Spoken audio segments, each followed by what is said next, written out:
मैंने पहली बार धंधुका में एक साइकिल पर सवार वाले और राष्ट्र की चिंता करने वाले नरेंद्र भाई मोदी को मैंने पहली बार वो एरिया में देखा। तो नरेंद्र भाई मोदी जब मुख्यमंत्री बने गुजरात के, और धंधुका में दूसरा परिचय मेरा हुआ जब गौरव यात्रा लेकर निकले।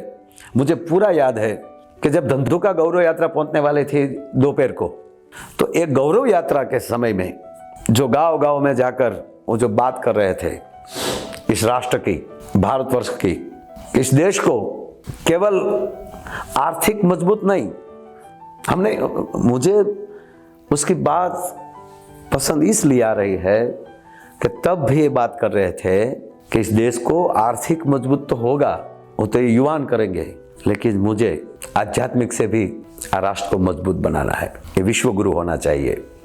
कि मैंने सीएम नहीं थे तब भी नरेंद्र भाई मोदी को देखा है, अब पीएम है तब भी देख रहा हूं, तो उसके जीवन में मुझे दूसरा कोई फर्क नहीं लग रहा। तो एक गौरव यात्रा में मैंने धंधुका से लेकर कोड़ीनार तक और बाद में ऊना से लेकर मेरे गांव बोर्डा तक, बोर्डा गांव में स्टॉप नहीं था मोदी साहब का, तब हमारा एमएलए शिवा भाई था।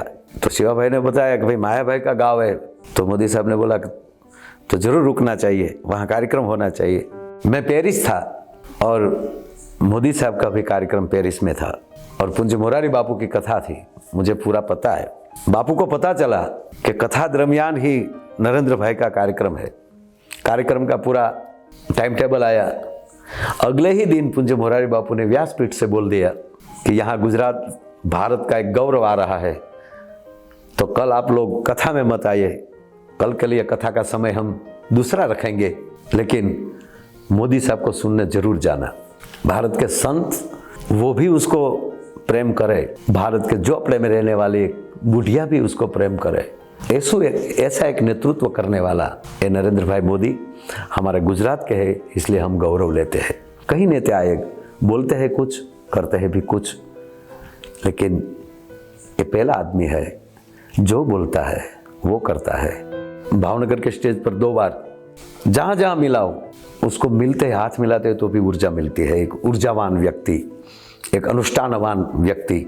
हमारे पूज्य मोरारी बापू महुआ से तो वो बात करते हैं कि ये राज नहीं कर रहा है, ये अनुष्ठान कर रहा है, ये अनुष्ठानवान आदमी है। राम मंदिर बनने जा रहा है अयोध्या में, कल्पना भी नहीं की थी, इसलिए हम गौरव लेते हैं। काशी घाट में एक भारत के बड़े प्रधान हाथ में कुंभ लेकर, हाथ में कलश लेकर जो गंगा स्नान और गंगा की ओर जा रहा है, साहब तब का दृश्य देखिए, तब गौरव से बोल रहे हैं हम कि काशी कैसी होनी चाहिए, काशी जैसी होनी चाहिए। और वही काशी के घाट पर गुजरात के पीएम, गुजरात के हमारे प्रधानमंत्री आज भारत के बड़ा प्रधान बनकर ये कार्य कर रहा है। 90 में मेरे को पता ही नहीं था, मालूम नहीं था कि 370 क्या है, कश्मीर की हालत क्या है, पंडितों की हालत क्या है। तो ये आदमी यहाँ बैठा बैठा ये चिंता कर रहा था। मेरा नर्मदा में प्रोग्राम था, तब मैंने जाहिर मंच से बोला कि कहीं वल्लभ भाई के सपने जो रुक गए थे उसको साकार करने के लिए मोदी साहब भी खड़े हो गए।